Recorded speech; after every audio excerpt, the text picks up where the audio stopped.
사랑하는 영락교회 지체들에게 주 안에서 평화 인사를 전합니다.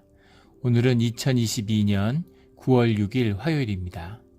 오늘의 묵상 본문은 욥기 31장 1절로 40절까지의 말씀입니다. 오늘 본문 31장 1절부터의 말씀은 이렇게 시작합니다. 내가 내 눈과 약속하였나니 어찌 처녀에게 주목하랴. 지금 계속해서 이어지고 있는 27장부터 이어지고 있는 욥의 대답이죠. 26장부터 이어지고 있는 친구 빌닷에 대한 욥의 변론이 계속되고 있습니다. 31장 오늘 말씀에 시작하는 내가 내 눈과 약속하였나니, 오늘 본문의 말씀에는 비유적인 표현들이 많이 나와요. 처음에 읽으면 약간 어리둥절할 수도 있습니다. 하지만 크게 보면 욥의 무지함을 주장하는 것이죠. 그 엘리바스는 그 22장에서 욥에 대해서 하나님이 우리의 삶에 가까이 계신데 네가 그것을 왜 외면하느냐, 왜 비판하느냐, 마치 하나님이 함께 가까이 계시지 않는 것처럼 이야기하느냐, 이렇게 논박을 하죠. 근데 그 이야기는 이런 우리의 작은 일들, 그런 일들에 대한 죄가에 대해서 하나님이 응징하신다라는 얘기, 그러니까 욥에 대한 정죄인 거죠. 사실은 욥이 죄를 지었기 때문에 그의 어려움이 닥친 것이다 라고 이야기하는 겁니다. 욥은 그렇지 않다고 이야기를 하니까 왜 너의 잘못에 대해서 주님이 모른다고 생각하느냐 라고 이야기하는 거죠. 욥은 주님이 그런 것에 대해서 징계를 하시지 않는다는 것이 아니라 나에게 그런 죄가 없다고 이야기하는 것입니다. 그래서 주님의 징계를 내 하나하나에 대한 죄에 대한 하나님의 벌로 이해해서는 안 된다라는 것이죠. 그렇죠. 우리가 이제 인과관계, 인과적인 의식, 그런 데 쉽게 빠져들어요. 그것은 우리의 에고가 중심에 있기 때문이죠. 내가 이해할 수 있고 내가 납득할 수 있는, 세상이 내가 납득하고 내가 이해할 수 있는 테두리에서 돌아간다고 믿고 싶은 것이죠. 그래야 안심이 되고 그래야 삶을 컨트롤할 수 있고 그래야 살아가지 않겠습니까? 근데 세상이라는 것은 사실은 우리가 헤아릴 수 없고 납득할 수 없는 것이죠. 두려운 것입니다. 염려와 근심이 끊이지 않는 것이죠. 주님과 함께하지 않는다면, 그 삶의 의미와 가치를 주님에게서 찾지 않는다면 사실 삶이라는 것은 우리 자신에게 답이 되어주지 않는다라는 것입니다.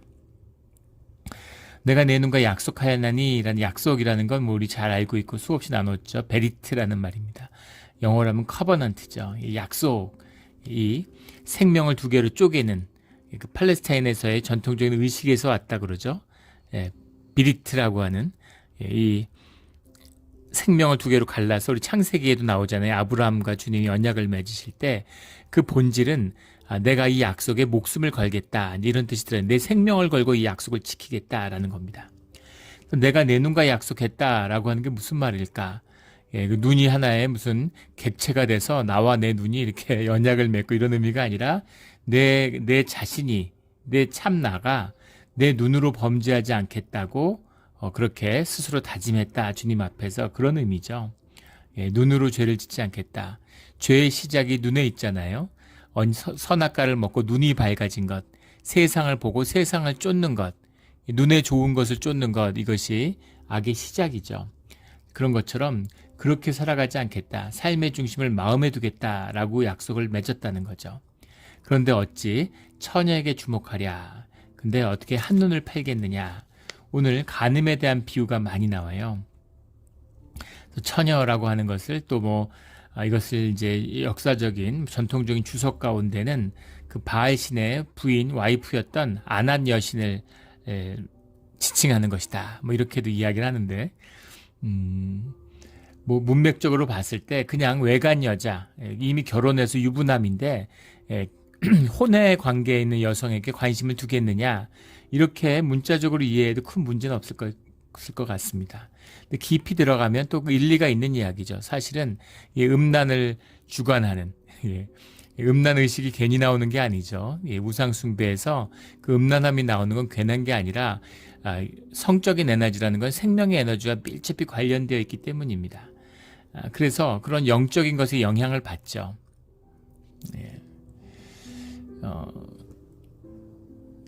우리 그 무슨 수도원이나 이런 데 가서 또 뭐 훈련소 같은 데 가서도 느낄 수 있는 것인데, 성적인 것이 뭐 금단 형상 같은 게 있어가지고 뭐 이렇게 성적 에너지가 쌓이면 점점 성욕이 높아지는 것 같이 이제 그런 식으로 세상에서 이야기합니다. 거짓말이죠. 사실 그 반대죠. 그런 자극에서 멀어지면 점점 더 성욕을 못 느껴요. 생명의 에너지는 왕성해지는데 그게 성욕으로 표출되지 않습니다. 그거는 사실 그런 거짓이 있어요. 우리 그 아버지 때를 보세요. 우리 할아버지 때 이럴 때 보면 한국에 그 다처를 갖고 있는 분들이 많았습니다. 작은 집이라고 그래가지고 마치 그것이 성공하고 부와 명성을 가진 권력을 가진 사람의 무슨 장식인 것처럼 성취인 것처럼 부끄러움을 몰랐던 것이죠. 근데 지금은 훨씬 더 부유한 사회가 됐죠. 하지만 사람들이 중혼이라는 것이 범죄라는 생각을 갖게 된 겁니다. 지금은 이제 그런 것을 하지 않고 해도 부끄러워하잖아요. 그런 차이가 있는 것이죠. 그래서 그 사회를 움직이고 있는 어떤 그 시대 의식 같은 것, 뭐 너무 그런 거창할 수도 있겠지만 문화적인 어떤 공감대라고 그럴까요? 그런 식의 사람들의 영을 사로잡는 영적인 부분이 분명히 있다는 것이죠. 그런 의미에서는 이것이 우상의 여신에 묶이는 이제 그런 것과 관련이 없다고도 할 수 없겠죠. 그런 맥락이 있습니다. 5절에 보면 만일 내가 허위와 함께 동행하고 내 발이 속임수에 빨랐다면 6절에 하나님께서 나를 공평한 저울에 달아보시고 그가 나의 온전함을 아시기를 바라노라. 계속되고 있는 욥의 주장, 자신의 결백을 주장해 줄 수 있는 분은 주님밖에 없다. 주님의 심판대에 서고 싶다라고 하는 그런 주장을 하고 있는 것이죠. 나의 온전함이라고 하는 것이 온전함이라는 것이 이제 투마티라는 말인데 우리 많이 나왔던 말이죠. 타밈이라는 말에서 왔습니다. 성경에 굉장히 많이 나오는 말이죠. 이걸 영어로는 인티그리티라고 해석했는데 좋은 해석입니다. 이 온전함이라는 타밈이라는 건 원래 퍼펙션이죠. 완벽함이에요. 근데 완벽한 인간이 어디 있겠어요? 여기서 완벽함이라고 하는 것은 주님의 뜻에 따라 주님의 계명을 지키고 살았다라고 받아들이는 거. 이게 전통적인 유대인 의식이에요. 그래서 계명을 다 지켰다. 마음이 완벽하다. 내 마음에 한 점 부끄러움이 없다. 이럴 사람이 누가 있겠습니까? 내 무의식이 있고 내 심령이 있는데 내가 나를 어떻게 알아요? 내가 나를 속이는데 내가 누군지 내가 나를 어떻게 압니까? 내가 그럴 리가 없지. 내 의식이 나를 다루잖아요. 그런 이야기가 아니라 내가 내 삶에서 내 행위에서 한 번도 주님의 뜻을 의식적으로 거스른 적이 없다라는 의미인 거죠. 그래서 그 의미라는 것, 이 영어의 인티그리티라는 단어가 기가 막힌 단어죠. 굉장히 신앙적인 뜻이 깊게 담겨 있는 나의 정체성과 관련된 겁니다. 인티그리티를 우리말로 해석하기가 어려워요. 보통은 성실함이라고 해석하는데 사실은 우리말로 성실하다라고 하면 좀 부지런함 이런 걸 이야기하는 거잖아요. 근데 영어의 인티그리티라는 건 내가 누구인지에 대한 나의 고백과 같은 나의 정체성, I am who I am 이런 뜻이 담겨 있는 거죠. 그것을 지켰다라는 겁니다. 그 인티그리티라고 하는 건 또 의식적인 것이죠. 주님을 향한 나의 믿음, 언약을 지키고자 하는 나의 태도 이런 것을 지키고자 하는 것 이런 게 인티그리티죠. 그런 걸 주님이 아실 겁니다라는 겁니다. 공평한 저울이라는 것, 베모제네이 체데크라는 건데 베모제네이라는 건 이제 아자안이라는 제네이라는 말이 이제 아자안이라는 말에서 온 건데 무게를 단다, 뭐 테스트한다 이런 말이고 체데크라는 건 뭐 우리 수없이 나오는 정의, 공평함 이런 거죠. 그 공평함을 다는 저울이라고 하는 이 말은 주님의 저울입니다. 주님이 평가하시는 거죠. 비유적으로 표현한 것이지만 주님이 저울에 달면 모든 게 드러나죠. 숨길 게 뭐가 있겠습니까? 아마 진짜 주님이 우리를 저울에 달면 부끄러워서 정말 죽고 싶을 것 같아요. 주님을 만나면 정말 죽을 것 같습니다. 정말 살아서 얼굴을 들고 있을 수가 없겠죠. 공평한 저울에 나를 달아보면 주님의 은혜의 보혈로 주님의 생명으로 우리를 덮어주시는 거죠. 그럴 때 나의 온전함, 나의 완벽함이라는 게 아니라 나의 인티그리티, 내가 어떤 마음으로 주님을 향했는지, 어떻게 주님의 이름을 붙들고 살려고 했는지 그걸 주님은 알아주실 것이다. 내 진심 뭐 이 정도 되겠죠. 진심이 좋겠네요. 인티그리티라는 것, 나의 진심, 참된 의도를 주님은 아실 것이다. 이런 거죠. 7절에 만일 내 걸음이 이 길에서 떠났거나 내 마음이 내 눈을 따랐거나 내 손에 더러운 것이 묻었다면 8절에 내 심은 것을 타인이 먹으며 나의 소출이 뿌리채 뽑히기를 바라노라. 만일 내 걸음이 길에서 떠났다라는 말은 역사적으로 배교를 의미하는 거죠. 우상 숭배를 의미하는 겁니다. 주님을 마음에서 잃어버렸다면, 주님의 길에서 벗어났다면 이런 거죠. 우상 숭배라는 것이 무슨 다른 신을 섬기고 이런 것이 아니죠. 하나님이 아닌 것을 하나님처럼 섬기는 겁니다. 현대의 신이 뭐예요? 돈이잖아요. 다 돈을 하나님처럼 섬기고 돈 없으면 못 살죠. 돈이 있어야 안심이 되고 돈으로부터 위로를 받고 돈이 삶의 목적이고 이게 우상인 겁니다. 하나님을 버린 것이죠. 이게 배교예요. 20세기에는 그래도 좀 순진했죠. 뭐 민족주의 같은 거. 국가를 위해서 민족을 위해서 목숨을 바치고 이런 게 이제 배교가 되는 거예요. 영국 사람들은 축구. 그 영국에 있을 때 영국의 한 주교가 그렇게 이야기를 들었는데, 영국 사람들의 신심이라는 것은 주일 아침에 교회에 나와서 예배를 드리고 예배를 마친 다음엔 축구장에 가서 축구를 보는 것으로 주일을 이제 보내는 것이 영국인들의 인티그리티다 이제 이렇게 얘기를 하는데, 그런 거죠. 무슨 축구 시합이 뭐 일생에 없는 대단한 일인 것처럼 막 그런 식으로 굉장히 막 그렇습니다. 이탈리아, 영국 이런 데 가면 정말 실감나죠. 그런 거. 축구가 우상숭배인 거죠. 그런 게 되는 거예요. 그걸 뭘 즐기는 게 나쁘다는 게 아닙니다. 근데 그게 일의 우선순위에서 제자리에 놓여야 된다는 거죠. 오늘 챔피언스리그 결승전이 있으니까 오늘은 교회 못 가겠다. 예배 못 드리겠네. 이거는 예배나 신앙이 아무것도 아니라는 뜻이 된다는 겁니다. 그런 의미에서의 우상숭배인 거죠. 내 마음이 내 눈을 따랐거나, 이게 재미있는 표현이죠. 내 마음과 사실 내 눈은 별개죠. 사물이 세상을 인식하는데 뇌가 밖에 있는 어떤 사물도 직접적으로 인식하는 게 없어요. 눈이나 귀나 귀로 듣는 것이나 눈으로 보는 것, 또 냄새 맡는 것이 전부 감각들이 분리돼서 독립적인 체계로 되어 있다는 거죠. 그래서 사실은 눈이 멀어도 귀로 공간감을 사람들이 느낄 수 있다는 거죠. 신비 그 자체죠. 오히려 더 예민해져서, 그래서 맹인인데 날라오는 공 같은 거 손으로 잡고 이렇게 귀로 그 인식이 가능한 거죠. 그럼 어떻게 보이질 않는데 그게 가능할까? 이런 생각을 하지만 사실은 눈으로 보는 것을 우리가 직접적으로 인식하는 게 아니라 눈으로 들어오는 것, 눈이라는 것이 흑백 카메라로, 거꾸로 된 흑백 카메라를 1초에 24장을 찍어서 뒤집어서 합성해서 컬러를 입힌 다음에 그것을 받아들이는 거죠. 왜 이렇게까지 복잡하게 만들어졌을까? 이게 참 의문입니다. 언젠가 알게 될 날이 오겠죠.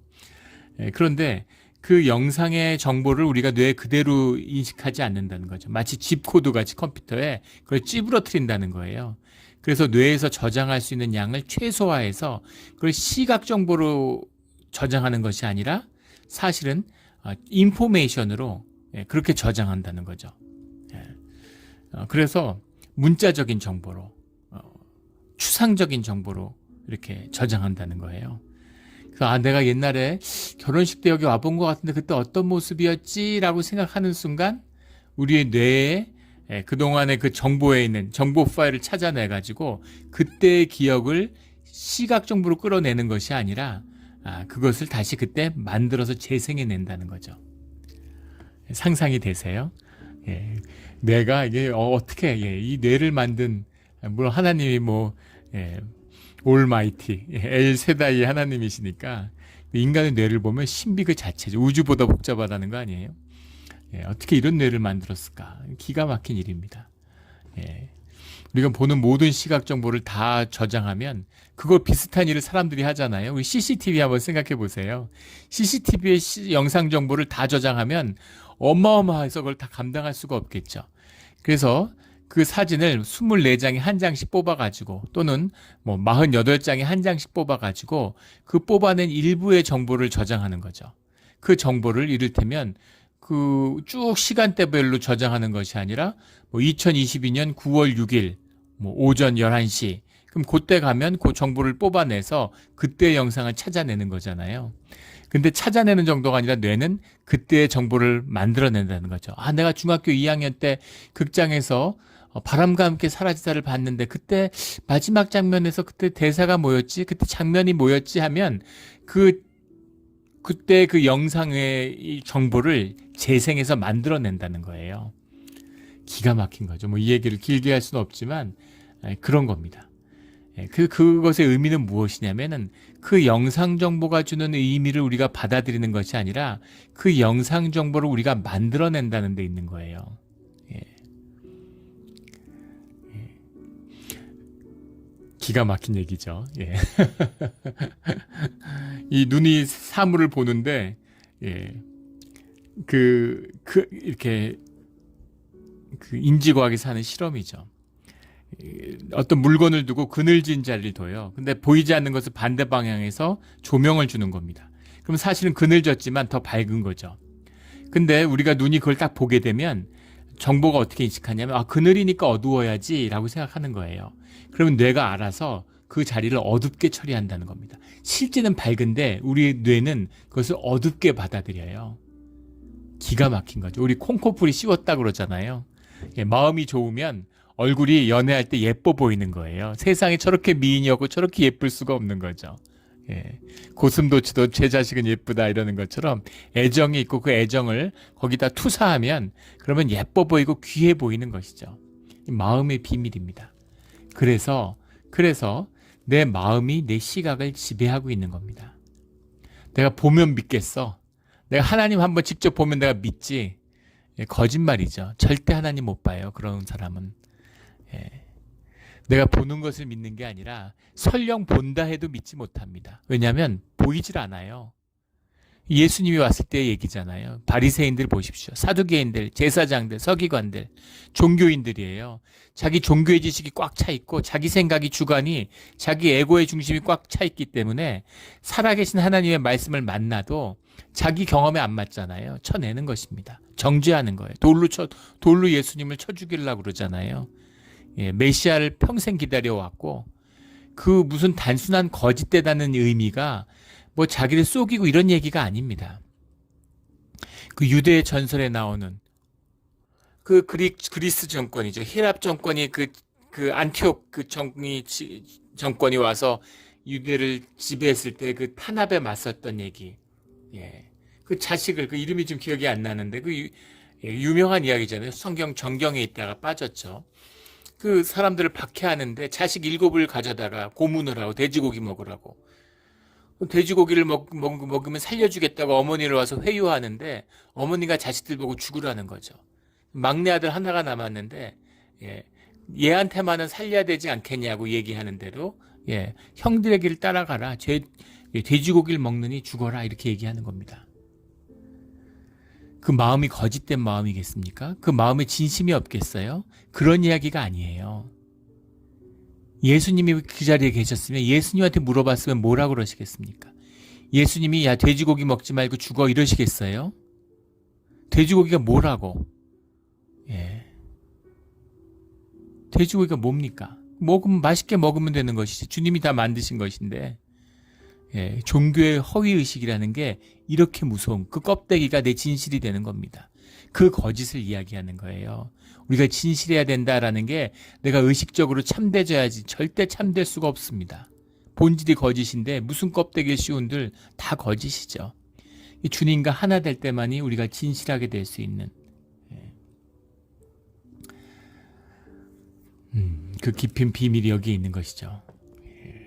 그래서 만일 내 마음이 내 눈을 따랐거나 눈이 마음을 따르는 것인데 마음이 속여서 눈을 따른다고 하는 것이죠. 좋아서 내가 좋아했다는 겁니다. 아니에요. 내가 좋아했기 때문에 좋아 보인 겁니다. 이것이 비밀인 것이죠. 근데 만약에 그랬더라면 나의 소출이 뿌리째 뽑혔기를 바라노라. 12절에도 멸망하도록 사르는 불이니 나의 모든 소출을 뿌리째 뽑기를 바라노라.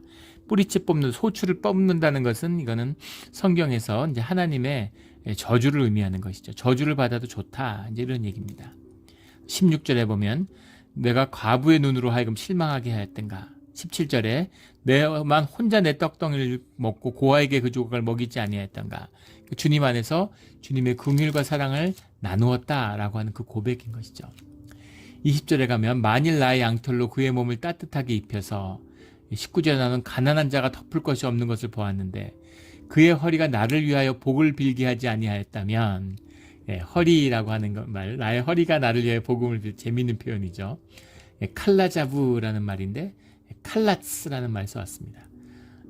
이게 이제 영어로 하면 로인이죠. 말 그대로 허리예요. 허리라고 하는 것, 허리가 나를 위해 복음을 빈다라고 하는 이 의미는 허리가 내 중추고 내 생명인 거죠. 허리에 힘이 있어야 된다라고 하는, 이것도 기가 막힌 표현이죠. 예전에는 이제 그 인지과학이 발달하지 않고 뇌에 대한 이해가 없어서 그런 영화들 보셨어요. 거예요. 사람을 잡아다가 뭐 뇌를 바꿔치기 하고 또 젊은 육체를 얻고, 그런 사람은 손가락 하나 까딱하지 못하죠. 뇌를 바꾸려면 사실은 뇌만 바꿔서는 안 되고 척추를 다 척추라고 하는 것이 우리의 기억, 신경, 뇌의 역할에 대해서 깊이 연관되어 있다는 것을 이제 알게 돼서 뇌만 바꾸면 안 되고 뇌에 연결된 척추를 다 바꿔야 된다. 이런 식으로 이제 과학자들이 이야기하죠.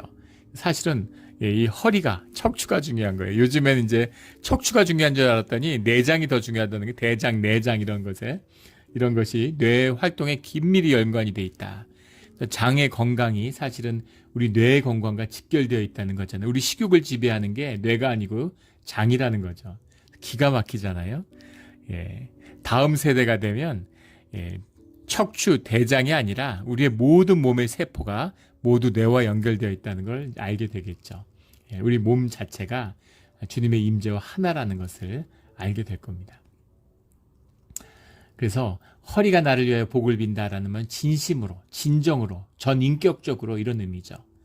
그가 그냥 양털로 덮을 게 없는 가난한 자를, 양털이라는 거는 지금도 뭐 귀하지만 그때는 얼마나 귀한 것이겠습니까? 요즘으로 하면 뭐 밍크 코트 이런 거죠. 요즘에는 뭐 밍크 코트 안 입지만은 이제 그런 것처럼 양털이라는 건 그때 너무너무 귀한 것이에요. 겉옷이 없어서 헐벗고 사는 사람들이 대부분이었던 시절에 양털로 가난한 자를 몸을 따뜻하게 해줬으니 얼마나 고맙겠어요. 고맙다는 인사를 허부지게 하겠죠. 그런데 그런 겉으로 하는 건정이 아니라 마음에서 우러나는 그런 감사가 있었을 거라는 거죠. 그러니까 그만큼 진심을 다해서 어려운 자들 도왔고 그들이 정말 고마워했다라는 이야기입니다. 21절에 만일 나를 도와주는 자가 성문에 있음을 보고 내가 주먹을 들어 고아를 향해 휘둘렀다면, 여기 오늘 번역 때문에 좀 더 문맥이 어렵게 느껴지고 난해하게 느껴지는 부분이 있는데, 만일 나를 도와주는 자가 성문에 있음을 보고 내가 주먹을 들어 고아를 향해, 말이 안 되는 얘기죠. 이게 무슨 말인가 싶은데 나를 도와주는 자라는 게 에즈라티라는 말입니다. 에즈라티라는 건 도움이에요. 원문을 정확히 해석하면, 직역하면 나의 도움이 성문 앞에 있는데도 내가 고아를 향해 손을 들었다면, 이런 말입니다. 손을 들었다라는 건 벌을 주었다, 이런 이야기죠. 근데 나의 도움이 성문 앞에 있다는 얘기는 무슨 이야기냐면, 내가 도와줄 수 있는데, 성문 앞이라는 건 성문 앞에서 광장에서 재판을 하잖아요. 그러니까 재판장이 되어서, 재판국의 일원이 되어서 그 고아를 심판하는 자리, 어려운 자들 심판하는 자리에 욥이 있었다는 이야기입니다. 우리 앞에서도 나왔지만 욥이 단순한 부자가 아니라 권세를 가지고 사회에 영향력을 가진 그런 정치 지도자고 법적이고 사회적인 지도자였다라는 사실을 이야기하고 있죠. 그래서 얼마든지 자비를 베풀 수 있고 은혜를 베풀 수 있는데, 그렇게 도와줄 수 있는 자리에서 내가 고아를 향해 손을 들었다면, 그런 얘기죠. 우리 샌프란시스코 앞에 가면 뭡니까? 섬으로 된 그런 교도소가 있잖아요. 영화로도 많이 만들어지고. 그 교도소가 이제 폐기되게 된, 이제 금지되게 된 이유를 예전에 한번 글에서 읽었는데, 한 소년이 거기 갇혔는데 그 소년이 이제 배고픈 소년인 거죠. 고아 소년이 먹을 게 없어서 빵을 훔쳤는데 그 빵집이 들어있던 건물이 안에 우체국이 있었다는 거예요. 우체국이라는 건 이제 연방 소유인데, 미국 법에 연방 건물에 침입을 하면 7년형을 받게 된답니다. 사실은 우체국을 털러 들어간 게 아니라 빵을 훔치러 들어갔는데, 빵을 훔쳤지만 그것이 이제 연방 건물의 침입죄가 돼서 7년형을 받았어요. 말이 됩니까? 감옥에 갇혀 있다가 몇 번 탈출을 또 억울하니까 또 젊고 이러니까 탈출하려고 그러다가 한 두세 번 실패하고 이래가지고 20몇 년을 살게 된 겁니다. 사람들이 모르죠. 그런 일이 이제 알려지게 되면서 사람들이 다 분노하는 거죠. 어떻게 이럴 수가 있느냐. 근데 그것을 재판하는 재판장이 몰랐겠어요. 그 사실을 맥락을 모릅니까? 다 알죠. 근데 법을 경직되게 적용하는 거죠. 옛날에 한국에 총리도 지내고 그 행정의 달인이라고 부르던 분이 있었습니다. 고건 씨라고 아마 이름을 기억하는 분도 있을 거예요. 대통령 후보로도 나오고 뭐 이랬던 분이죠. 굉장히 정치를 하기 전에는 이제 존경받던 총리도 몇 번 하셨죠. 근데 그분이 30대 도지사가 되고 이랬던 분인데 행정의 달인이라고. 근데 어느 날 인터뷰하는 기사를 굉장히 흥미롭게 본 적이 있는데 기자가 물었어요. 행정의 달인이라는 말은 뭡니까 도대체 실체가. 왜 행정의 달인이 된 겁니까? 라고 물어보니까 그분이 뭐라고 얘기하냐면 행정의 과수요를 줄였다는 겁니다. 행정의 아주 비대한 그런 걸 간소화해. 행정은 최소한이 될수록 좋다는 거죠. 공무원들이 다 세금으로 먹고 사는 거잖아요. 공적 부분이 뭐 경제학 책에도 나와 있죠. 공적인 집행이 정부에서 일부를 쓸 때마다 민간의 소비가 2불씩 줄어든다는 거예요. 사실은 공적인 부분을 최소화하는 것. 미국이 잘 사는 비밀도 사실 거기에 있죠. 유럽이 사회주의의 영향이 강하니까 점점 사회가 침체되잖아요. 물론 뭐 사회주의의 좋은 점도 있겠지만 민간 경제를 활성화하게 하고 일자리를 만드는 것이 중요하다 이런 얘기겠죠. 그런데 그래서 공적인 부분을 축소시켜야 되는데 그걸 어떻게 축소할 것인가? 대부분의 그래서 민원인을 만나야 된다는 거예요. 도지사가 민원인을 만나면 그분이 뭐라고 얘기하냐면 대부분의 민원의 문제의 70%는 법을 경직되게 적용하기 때문에 그런 거라는 거예요. 뻔히 알면서 뭐 서류 안 떼왔다. 우리 한국에 옛날에 요즘은 뭐 어떤지 모르겠지만 예전에 관공서 가면 뭐 이것 떼와라 이것 떼와라 서류가 한 10가지 되는데 사실 5가지만 있어야 되는데 10가지 돼 있고 뭘 떼왔으면 뭐 뻔히 다 알잖아요 상황을. 그런데도 뭐 요걸 안 떼왔으니까 이 서류가 준비 안 됐으니까 이런 식으로 계속 애를 매기는 거죠. 그런 것. 근데 이렇게 민원인을 만나서 그걸 얘기를 듣기만 해도 문제의 대부분이 다 해결된다는 거예요.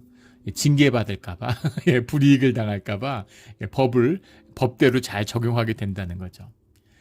판사가 그 억울한 아이의 빵 훔친 아이의 7년형을 때리는 판사가 뭡니까 도대체? 그런 걸 얘기하는 거죠. 내가 도와줄 수 있는 그 맥락을 알고 자비를 베풀 수 있는 자리에 있었는데 주먹을 들어서 고아를 향해 휘두른다는 거죠. 내가 그런 짓을 했다면 주님의 대가를 기꺼이 받겠다 이런 겁니다. 23절에 22절에 보면 내 팔이 어깨뼈에서 떨어지고 내 팔뼈가 그 자리에서 부스러지기를 바라노라. 내가 만약에 그런 짓을 하고 내가 그런 어려운 사람을 해서 손을 들었다면 내 손이 팔에서 빠지고 내 뼈가 부러지기를 바랍니다. 주님 그렇게 내 팔을 부러뜨리십시오 이런 얘기입니다. 누가 감히 이런 얘기를 할 수 있겠어요? 얼마나 정직하고 열심히 살려고 욥이 노력했는가라는 걸 말씀하고 있는 거죠. 23절에 하나님의 재앙을 심히 두려워하고 나는 그의 위엄으로 말미암아 그런 일을 할 수 없느니라. 중요한 고백이죠. 사람이 좋은 사람이 있고 욥이 심성이 착하고 이런 게 아닙니다. 욥의 이런 의로운 삶을 살 수 있는 비밀은 하나님을 경외하는 자이기 때문에 그런 거예요. 그 사람이 좋은 사람이니 말도 안 되는 소리죠. 그런 사람이 어디 있어요. 하나님을 두려워하기 때문입니다. 이 비밀을 깊이 깨달아 삶의 경건을 회복하는 우리 모두가 되기를 주의 이름으로 축원합니다. 27절에 내 마음이 슬며시 유혹되어 내 손에 입을 맞추었다면 28절에 그것도 재판에 회부할 죄악이니 이것도 굉장히 재밌는 표현이죠. 내 손에 내가 입 맞추었다. 손에 입을 맞춘다라는 건 경의의 표현이죠. 이게 그대로 내려가서 유럽 같은 데서도 보면 이게 이렇게 높은 사람들, 뭐 왕족을 만나거나 이러면은 이렇게 손에다 입을 맞추잖아요. 고개를 숙여서 손에 입을 맞추는 것.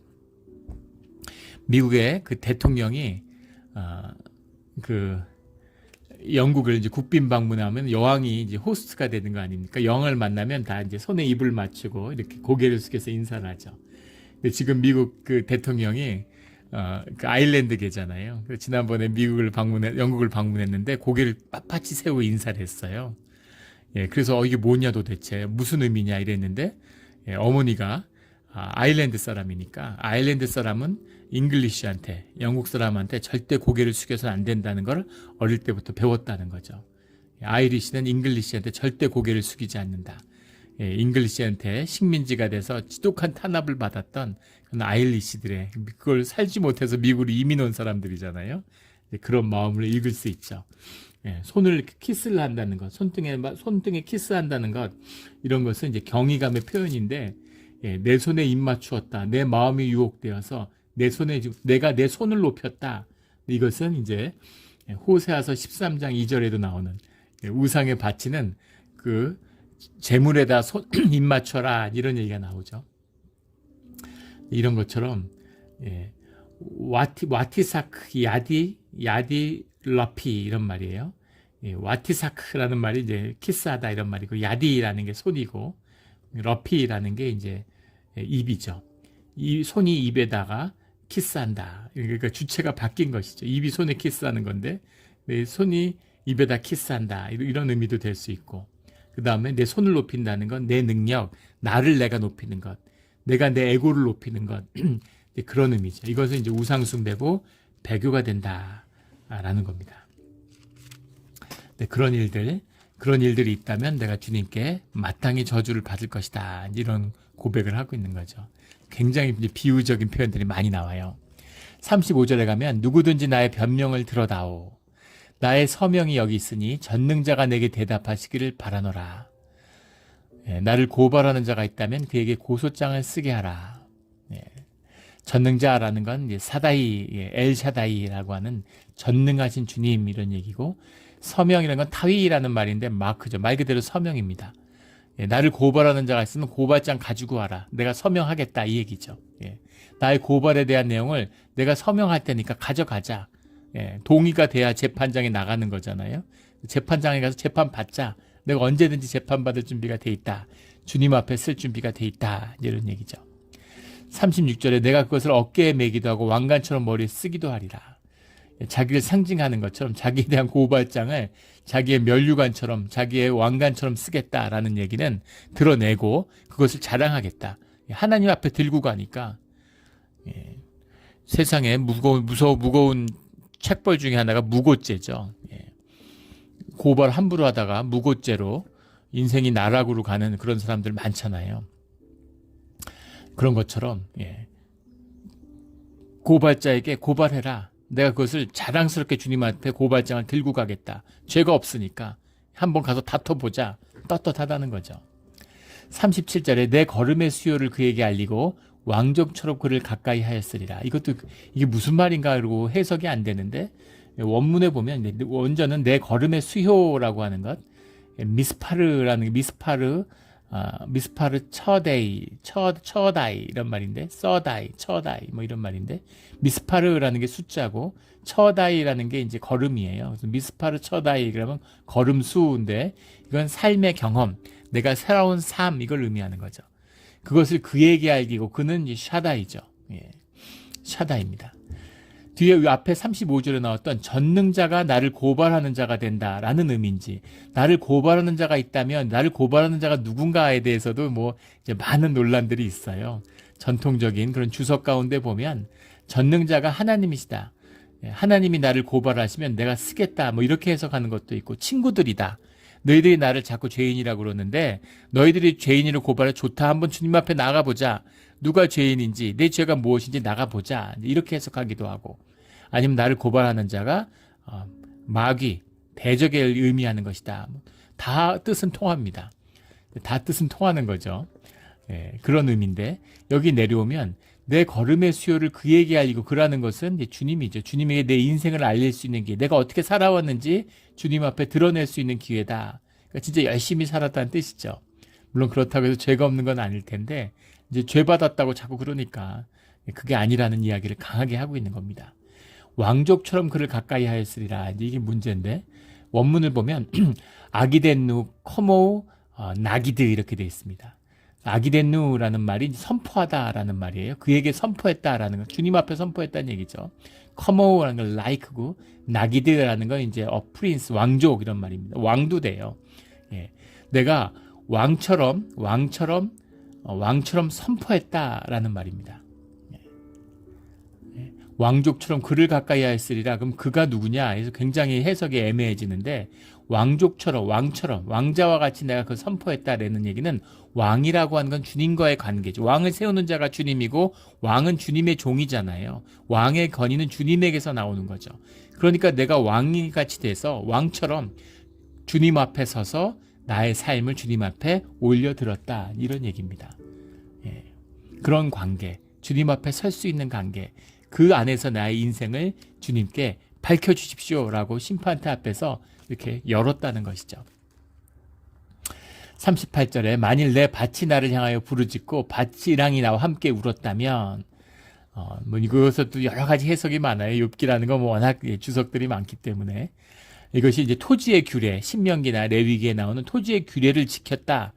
그걸 지키지 않았다면 밭이 증언한다 이런 의미다라고 해석하는 경우도 있고 그게 아니라 더 본질적인 영적인 땅의 탄식이다. 내가 죄를 지면 땅이 안다 이런 얘기죠. 그런 의미에서의 땅이 내를 밝힐 것이다. 이제 이런 그런 뜻으로도 이제 해석을 합니다. 40절에 밀 대신 가시나무가 나고 보리 대신 독보리가 나는 것이 마땅하니라. 만약에 내가 속인 것이 있다면, 내가 주님 앞에 죄를 지은 것이 있다면 이런 이야기죠. 이것은 그 이사야서 이제 5장, 34장 이런 데는 호세와서 9장에도 나오는 하나님의 심판을 의미하는 밀 대신에 가시나무가 나고 땅이 심판할 것이다. 하나님이 그 심판을 분명히 드러낸다 이런 것이죠. 하나님께 그 마음을 한 번도 어긴 적이 없다라고 하는 욥의 철실한 고백입니다. 이런 당당한 고백을 드릴 수 있는 욥과 같은 믿음, 욥과 같은 신앙을 가진 우리 모두가 되기를 주의 이름으로 축원합니다. 아멘. 함께 기도드리겠습니다. 하나님 아버지 감사합니다. 욥이 오늘 당당하게 주님 앞에서 심판자로서 심판자인 주님의 심판대 앞에 서서 자신의 무죄함을 주장하는 욥의 당당함을 보며 스스로 부끄러움을 많이 느낍니다. 주님. 또 설령 욥일지라도 누가 주님 앞에서 감히 죄 없음을 주장할 수 있겠습니까?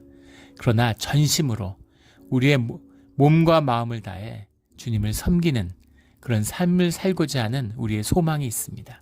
그렇게 할 수 있는 것은 오직 성령님이 우리를 주장할 때 뿐임을 우리가 알고 있습니다. 주님, 우리를 붙들어 주시고 주장하여 주시고 우리를 이끌어 주시옵소서. 오늘 하루의 삶, 또 이 주 한 주를 주님께 올려드립니다. 주님 붙들어 주시고 이끌어 주시옵소서. 감사하며 모든 것을 주께 맡기며 예수 그리스도의 이름으로 기도드렸습니다. 아멘.